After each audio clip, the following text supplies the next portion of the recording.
Alright everyone, it's your boy Fernie here with another new Godzilla News of the Day video. Once again, I'm just going through Google News and we're going to select some articles that I find interesting to share here, and then that way I'll be able to give my own thoughts and opinions on it.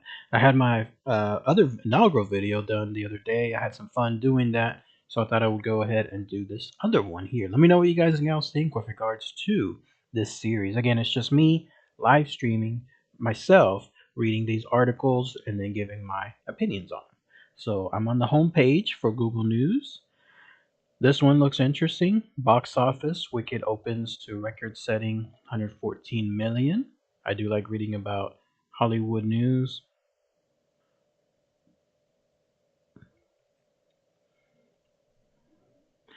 Comic book news. A Batman villain just got a massive power upgrade. Let's see what that shows.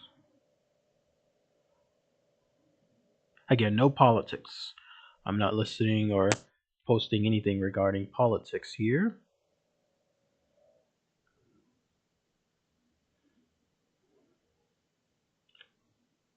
Highly anticipated upcoming Marvel project undergoing major overhaul. Let's take a look at that. Scientists study very rare frozen remains 35-year-old saber-tooth cub.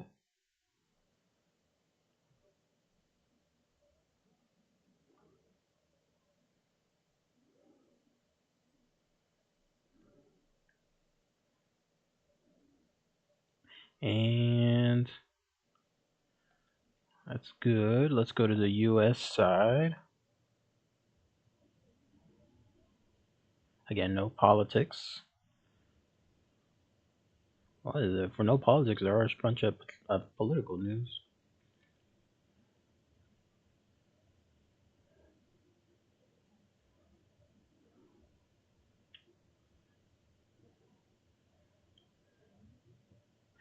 And not much there. Let's go to business.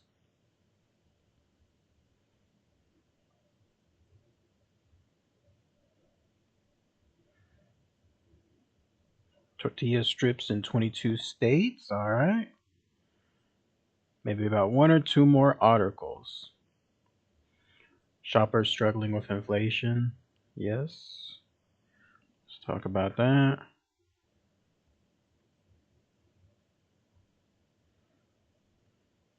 One last article. Let's go to entertainment.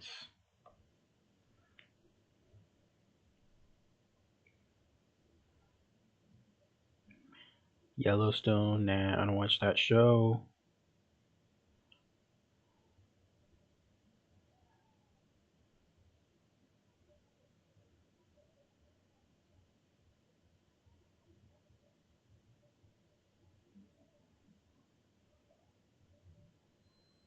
Adele. No. I already talked about that $6 million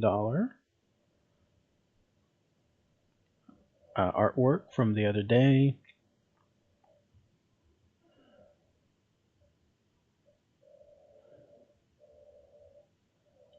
Wow, not much info on here in the world of entertainment. Although there was this. Let me go back up.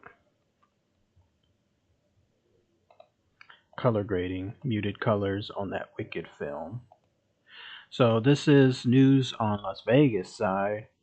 Let me see what it shows here. All right, this is the last one. All right, let's take a look.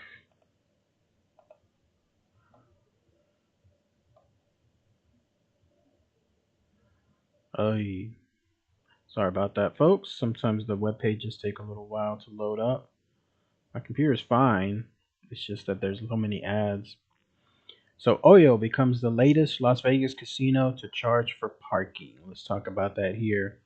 Oyo used to be the Hooters casino, which used to be next to the Tropicana before it got imploded.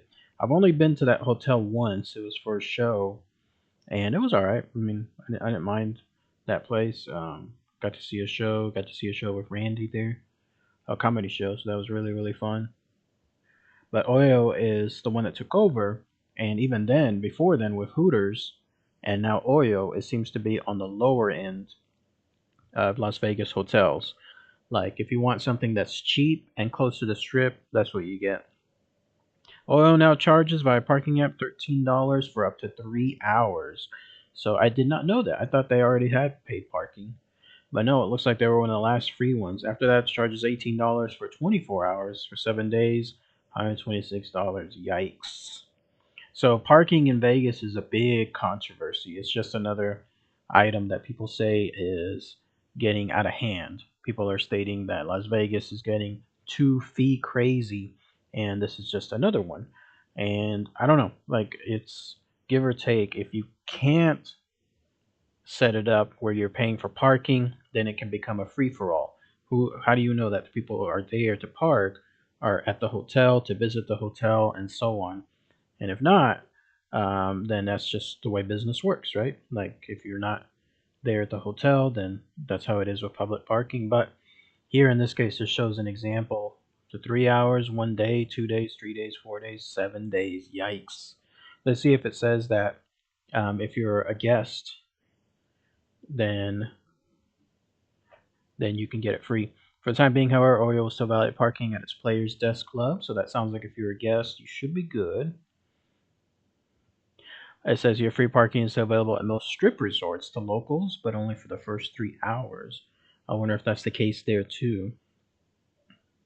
Unqualified and limited free parking was once the staple of the strip back in 2016, but then that's when all the other big casinos began doing so. It's kind of like a race to the bottom. Once someone did it, people started moving to the next casino, which was not charging it. Then that would inundate it, and then they had to start charging, and then that caused people to move to the next one, and so on. It's kind of a game of like what was first, the chicken or the egg? You can't really blame resorts that a neighbor and MGM or Caesar's property for limiting their free parking systems. Oh, yeah, they're only trying to keep its free lots from filling up. Well, yes, exactly what I was stating on there. Best way to do it, I think, is just to have everything free. Because if you have everything free, then there would be no reason for somebody to then try to crowd another location, if but for the fact of proximity. But that's not going to happen. I don't face that problem because I don't bring a car to Vegas. I instead fly there and I walk around everywhere throughout the strip. If I have to, I'll use an Uber Lyft, something along those lines. But yeah, if you're going to the Oyo, looks like you're going to be facing that sometime soon. All right, let's see what Variety says. Box office: Wicked opens to record-setting 114 million. Gladiator stays strong with 55.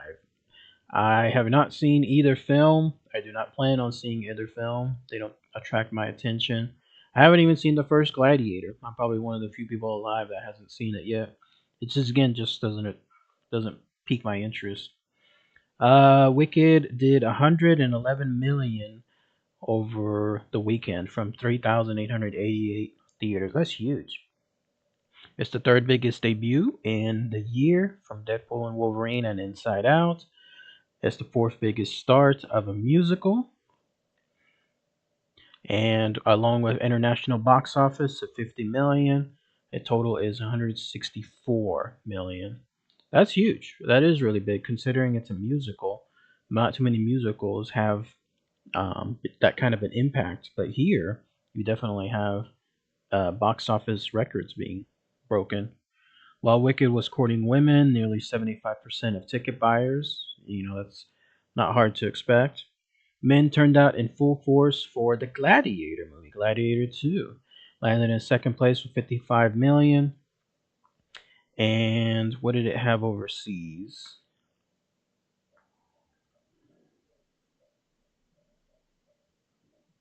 Oh, it doesn't say. I thought I read somewhere that Gladiator did really well overseas and a little bit lower here. And then Wicked is the opposite. Did really well here and it did lower overseas, but it doesn't show it here like what Gladiator did.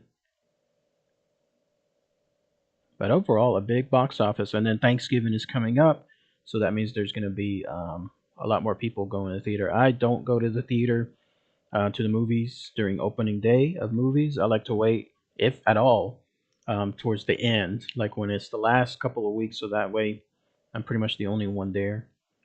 Wicked has become a phenomenon. The band's to be seen on the big screen. I've heard on Reddit though that a lot of the screenings have people enthusiastically um, cheering, singing along, selfies, phones out, stuff like that, and that the theaters are giving up. That's what I've heard. Somebody posted in the comments if you've seen that as well. A massive budget, $250 million for Gladiator 2. Oh, here it is. So far, the muscular sequel is far bigger internationally and generated 221 million. So that's pretty big. If it was 50 million here, that means it's about 170 million overseas. That's humongous.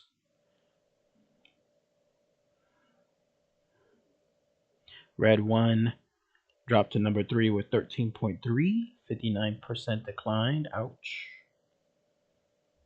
Venom: The Last Dance is doing pretty well. Looks like it has 133 million so far, 456 million globally, so it's probably going to cross half a billion, which is big considering that's what the third or fourth movie from the franchise. That's doing pretty well. Actually, let's go to the next one here. A Batman villain just got a massive power upgrade. It's under Titans number 16. I still read comics. I don't read newer comics too much. I off and on have the Amazon Comixology Unlimited. Like I have it on sometimes and then I turn it off. Mostly off.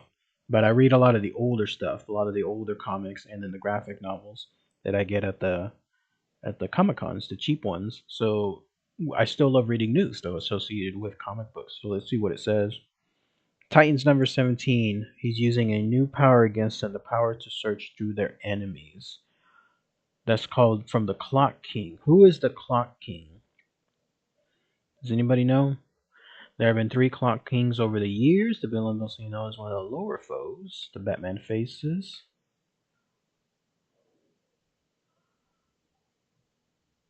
Is he somebody that can stop time? Is that pretty much it? He had chronokinetic powers allowed him to exist on a 7-second delay from the actual time flight and could create clock sharp energy constructs to trap his foes. That is pretty powerful. No matter how fast or strong you are as a superhero, if someone has a 7-second advantage ahead of you, that can do a lot of damage to somebody. It'd be interesting to see on the big screen, yeah. Not much really to talk about here because I'm not too familiar with Clock King. So let's skip this one. Highly anticipated upcoming Marvel project reportedly undergoing major overhaul. All right, let's talk about that here. History of unmade projects may be one of the most fascinating pieces of Hollywood. Runaways was pushed aside for the Avengers, and Humans was tossed aside. Kang Dynasty was removed. That's right, it became that Doomsday or Dooms War movie. So, which one are they talking about here? Perhaps no project serves as a better example than Young Avengers, in development since at least summer 2021. It's been rumored to be a streaming series and a film, but as of yet, Marvel Studios has yet to officially acknowledge a Young Avengers. Now we know why.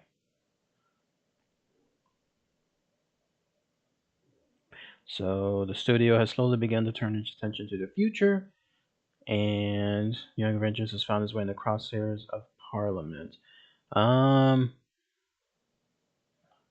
I never heard of this Young Avengers becoming a movie or a series from before. I don't remember reading on that anything from the movie news websites. Does anybody remember that? It might have been one of those things where it was teased at San Diego Comic Con. You know how they like to show like 10 different logos of upcoming projects. Maybe that was one of them.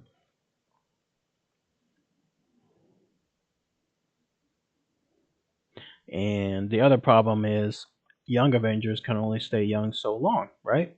If a movie takes 2+ years to be made, and then it gets released, and then another 3 something years until the next movie's released. Those young Avengers would be older Avengers by then.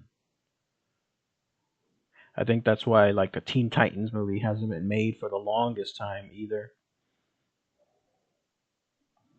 Okay, not much here to talk about.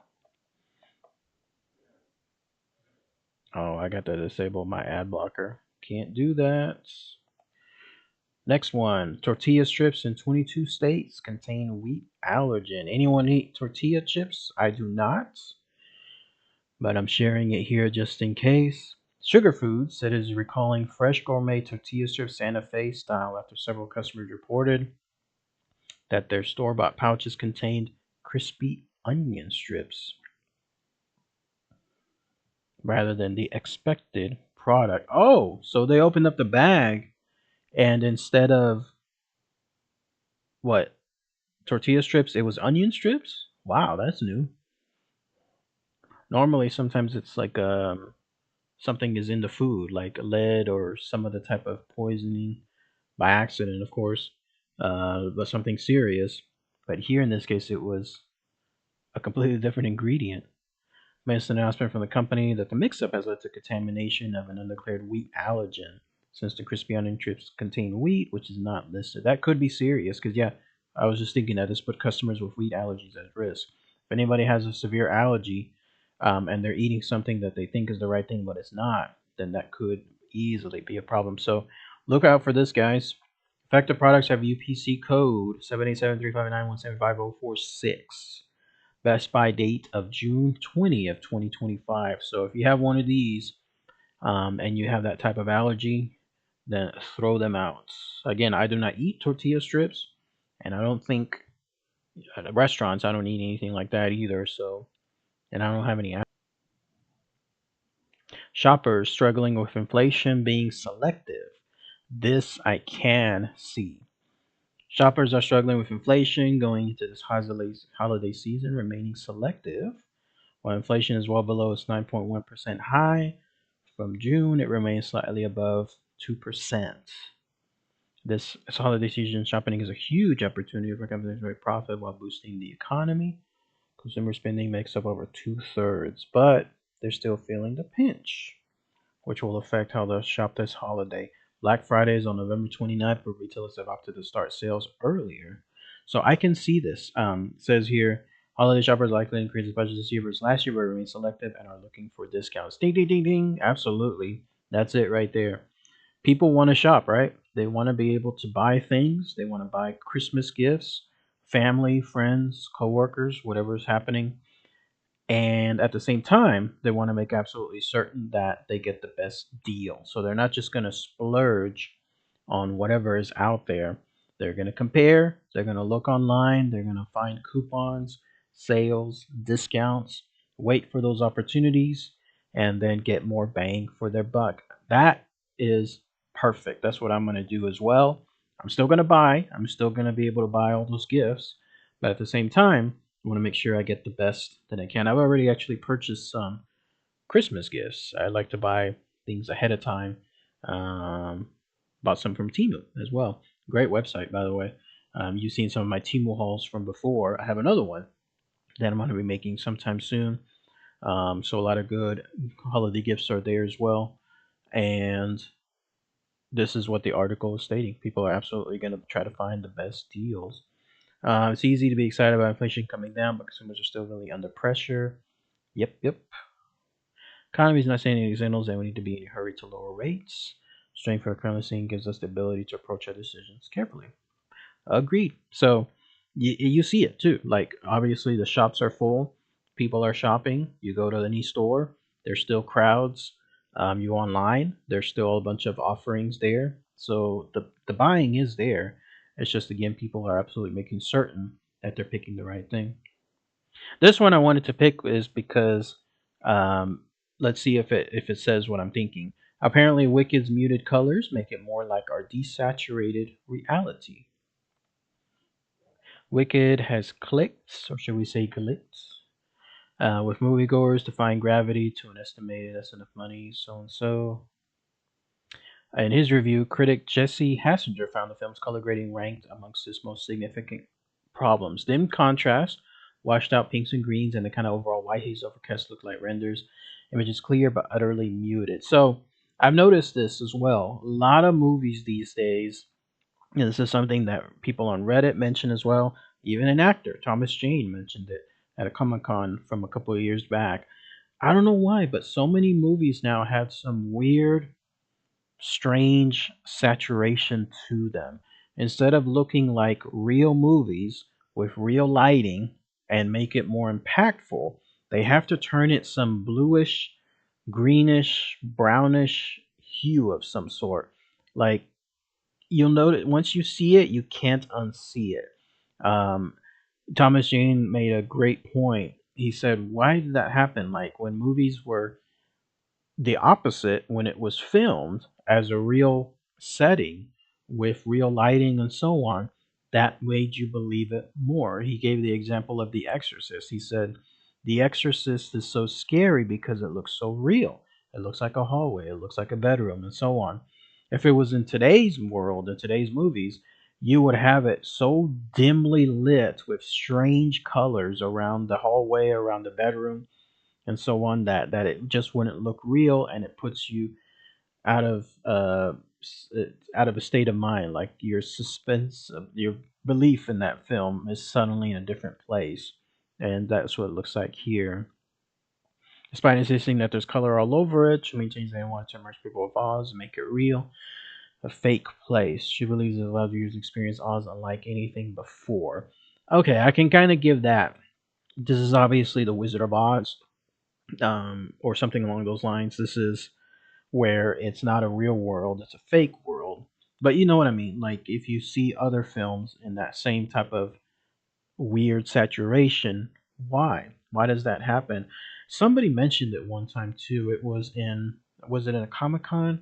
I can't remember, but somebody was stating that it's down to the editors, and the editors who basically help with the color saturation and what gets placed, that they make those decisions, and for some reason they're all going towards those weird hues, which I don't know why. Again, I think that's why a lot of films that are bright and colorful and in a real way like tend to be more successful. Like look at all the Marvel films, like the Captain America films, the Iron Man films. I do like the way those were filmed. They were filmed like a throwback to the 80s and the 90s when it comes to coloring. If you wanted an even better example, just find any movie from the 80s or 90s, pop it in. You'll immediately see the difference between what's filmed today and what was back then. You'll absolutely see it, and you can't unsee it afterward. So I agree. Let me know if you agree with that too. All right, everyone. Let me go ahead. I'll pause it here. Latest news regarding to these articles. Any other questions, comments, concerns? Post them in the comments below. All right, everyone. Thanks again as always. Take care.